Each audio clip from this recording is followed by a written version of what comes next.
Selamat pagi, salam sejahtera. Terima kasih karena bersama dengan saya di Nazilin Unity Channel. Saudara-saudara sekalian, yang ini pasti mengejutkan kita semua. Apabila baru-baru ini Ahmad Samsuri yang baru menang di PRK Kemaman telah diangkat sebagai calon Perikatan Nasional yang paling sohor sekali buat baru-baru ini. Namun setelah menang PRK Kemaman, seperti yang dijangkakan, kata netizen, itu hanya mainan politik, itu hanya mainan campaign PRK, kata mereka. Ramai netizen yang tidak percaya bahawa Samsuri akan menjadi Perdana Menteri.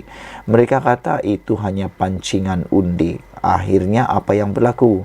Pada hari ini di Malaysia kini dilaporkan, kata Tuan Ibrahim Tuan Man, bukan Samsuri saja mampu jadi Perdana Menteri.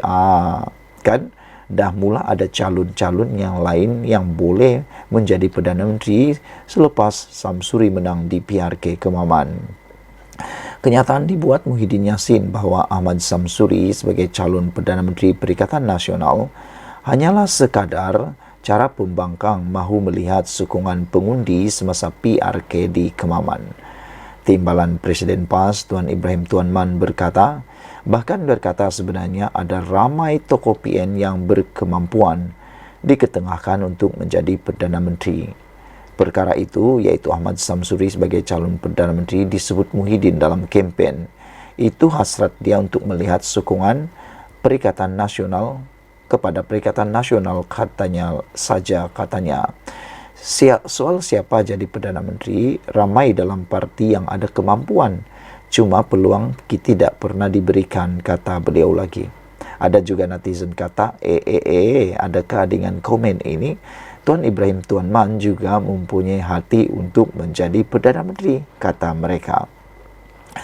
Muhyiddin dalam sidang akhbar di sidang media pada 27 November lalu tidak menafikan pencalonan Ahmad Samsuri dalam PRK Kemaman adalah langkah PN mengetengahkan Menteri Besar Terbabit sebagai calon Perdana Menteri pada masa depan.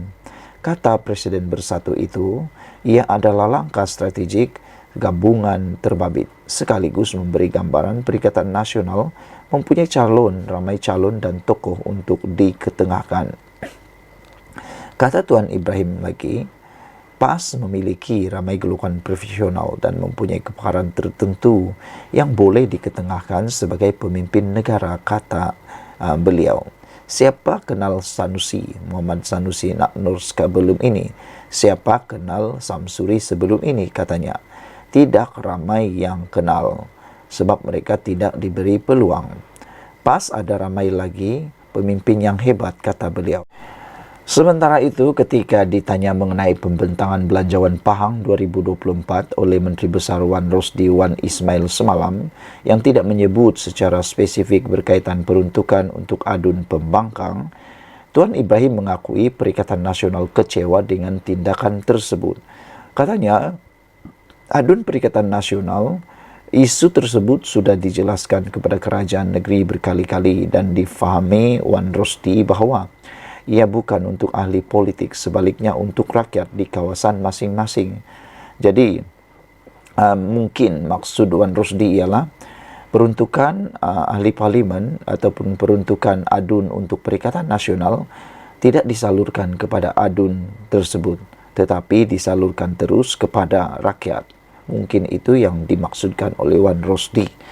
Kalau Kerajaan Pahang rasa bertanggung jawab, kata Tuan Ibrahim, dia bagi. Kalau dia tak bagi, kita akan jalan beroperasi seperti biasa, katanya lagi. Pada masa sama, Tuan Ibrahim mengakui isu peruntukan kepada adun pembangkang tidak disentuh Wakil Rakyat Perikatan Nasional semasa membahaskan belanjawan tersebut.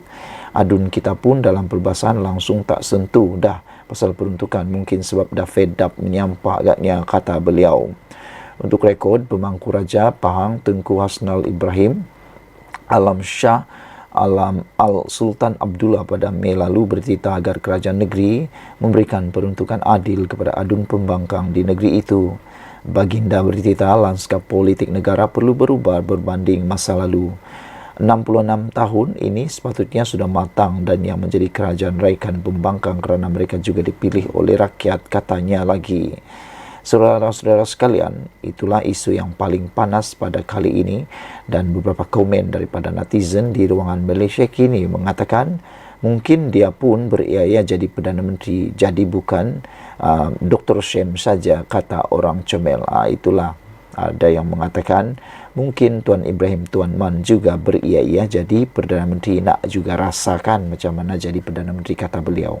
Kutara menami kata, ala dengki ketu yang tahu mereka layak tak layak mana, kata beliau. EKJ kata, mana tak kecil hati kalau orang lain yang lebih rendah kedudukan diangkat sebagai calon Perdana Menteri akan datang.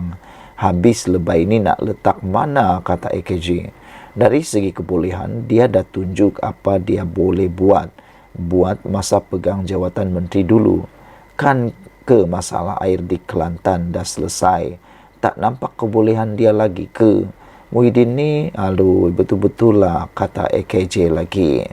Citizen of Malaysia kata, wah, sudah berfungsi rupa-rupanya PAS ini. Hebat sungguh Muhyiddin, kata beliau, kata Scarlett lagi. Sami Velu kata, Pak Man dah takut kerana timbalan presiden, jadi yang seterusnya yang patut jadi presiden adalah dia. Kalau berkuasa dialah jadi Perdana Menteri. Bayangkan Pak Ibrahim jadi Perdana Menteri Malaysia, kata Sami Velu. Jadi mungkinkah itu sebabnya Tuan Ibrahim Tuan Man mengatakan ada lagi layak lain untuk jadi Perdana Menteri kerana beliau ialah orang dari segi seniority yang boleh jadi Perdana Menteri. Sekian dulu kali ini. Jangan lupa tinggalkan komen anda, tekan butang subscribe. Kita jumpa lagi. Bye-bye. Selamat pagi, salam sejahtera. Terima kasih kerana bersama dengan saya di Nazilin Unity Channel. Ini rombakan Kabinet Anwar Ibrahim yang kita tunggu-tunggu. Pastinya yang lebih menarik ialah calon-calon yang bakal masuk dalam Kabinet Anwar Ibrahim itu siapa? Itu soalan yang pertama. Soalan yang kedua, siapa yang bakal dipecat, dengan tanda petik dipecat daripada Kabinet Anwar Ibrahim. Kemarin saya mengisukan hal ini dan mengambil beberapa komen daripada netizen yang mencadangkan Kabinet Anwar Ibrahim boleh mengambil ahli-ahli parlimen daripada blok pembangkang yang berprestasi supaya dapat membantu membangunkan negara ini, kata mereka lagi. Ambil yang jernih, buang yang keruh, kata mereka. Dengan itu, beberapa netizen mencadangkan Anwar Ibrahim mengambil menteri daripada blok pembangkang yang benar-benar bagus dan boleh bekerja sama. Saudara-saudara sekalian, tindakan itu juga, kata mereka, dapat menstabilkan kerajaan. Namun demikian, ramai juga netizen yang betul-betul tak setuju dengan keputusan kontroversi itu. Yang mana, kata mereka, tak perlulah dalam kerajaan masih lagi ramai yang berpotensi, masih ramai lagi yang benar-benar layak, kata mereka. Antara komen kat netizen juga ialah mereka mahu supaya Anwar Ibrahim mengambil Khairi Jamaluddin sebagai menteri dalam kabinet terbaru itu kerana, kata mereka, Khairi berprestasi. Khairi pernah menunjukkan prestasi yang amat membanggakan kerana yang mengurus COVID dulu ialah Khairi Jamaluddin dan pastinya beliau dapat mengatasi, dapat menyelesaikan banyak perkara dengan pengalaman luas beliau. Selain itu, netizen juga mencadangkan supaya Hisamuddin Tun Hussein turut diambil semula dalam kabinet Anwar Ibrahim, memandangkan beliau adalah orang yang benar-benar berpengalaman luas. Tetapi untuk mereka, jawapan yang kedua pula, siapa yang dipecat, kita sukar untuk meramal kerana Anwar Ibrahim kata rombakan kabinet akan perlu dibuat jika prestasi menteri meleset. Makna kata Anwar Ibrahim memang bersetuju bahawa kalau ada menteri yang tidak menunjukkan prestasi baik atau dengan kata lain meleset dari segi prestasinya, sudah tentu Anwar Ibrahim tidak akan keberatan melucutkan jawatan menteri tersebut, menggantikan mereka dengan yang lebih layak lagi. Jadi kita ucapkan syabas kepada Anwar Ibrahim. Ini komen terbaru daripada Datuk Seri Anwar Ibrahim berkaitan dengan rombakan kabinet tersebut. Anwar Ibrahim kata, rombakan kabinet perlu jika prestasi menteri meleset. Perdana Menteri Datuk Seri Anwar Ibrahim berkata, rombakan kabinet perlu diadakan sekiranya prestasi jemaah menteri meleset atau jika terdapat keadaan yang menuntut ia dilaksanakan. Bagaimanapun, beliau berkata tempoh masa setahun pentadbiran kerajaan perpaduan masih terlalu awal untuk membuat penilaian yang adil dan menteri-menteri perlu diberikan peluang untuk memperbaiki serta meningkatkan prestasi.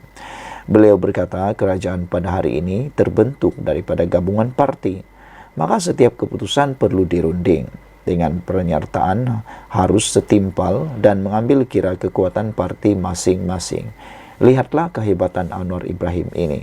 Beliau apabila bergabung dengan mana-mana parti politik, bekerjasama dengan mana-mana parti politik, Anwar ingat kerjasama itu, Anwar ingat prinsip itu. Dia tidak mengambil keputusan secara membabi tuli, membabi buta, dan tidak mengambil keputusan mengikut keinginan sendiri.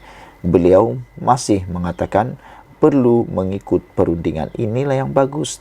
Beginilah pemimpin yang kita mau, bukannya pemimpin yang sudah bergabung tiba-tiba pula jadi pula abang long kawasan lah pula di gabungan tersebut.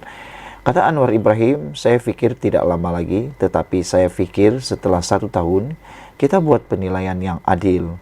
Orang perintah 10 tahun, 3 tahun, setahun ini terlalu awal. Jadi, menteri-menteri harus diberi peluang meningkatkan prestasi termasuk Perdana Menteri, kata Anwar lagi.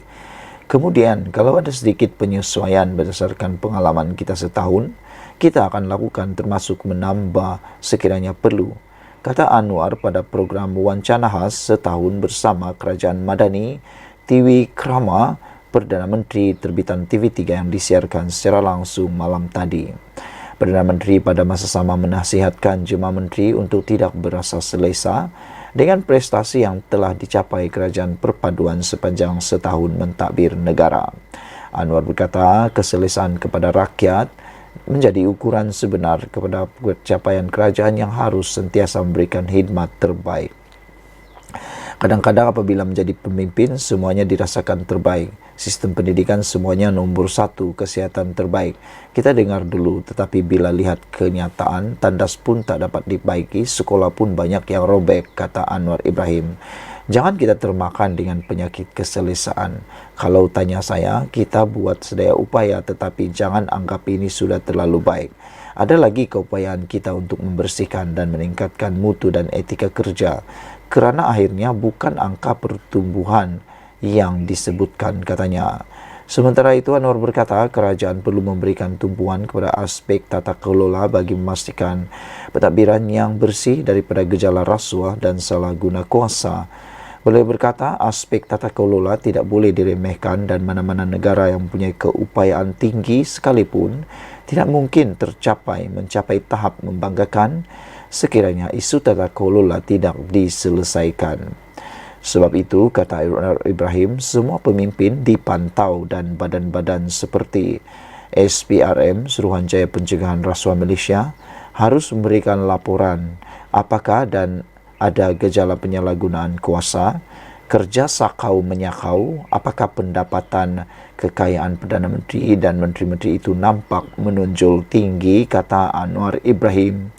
Ini kalau dapat dibersihkan, maka kita boleh melaksanakan beberapa kerangka ekonomi seperti ekonomi madani, transisi peralihan tenaga, transformasi digital, perindustrian dengan misi yang jelas. Ini semua dapat dilakukan, kata Anwar lagi. Menambah lanjut, Anwar kata, alhamdulillah setakat ini, walaupun masih ada ruang untuk diperbaiki, kita tetap telah mencapai apa yang kita lakukan dan ternyata lebih baik daripada dahulunya, kata Anwar Ibrahim lagi. Saudara-saudara sekalian, pada pendapat anda, siapakah yang bakal dipecat dan siapakah pula yang akan bakal dibawa masuk dalam kabinet Anwar Ibrahim? Dan Anwar Ibrahim dalam temu ramah ini juga seakan-akan memberikan gambaran bahawa beliau akan menambah bilangan kabinet kalau perlu. Sekian dulu untuk kali ini. Jangan lupa tinggalkan komen Anda, tekan butang subscribe. Kita jumpa lagi. Bye-bye.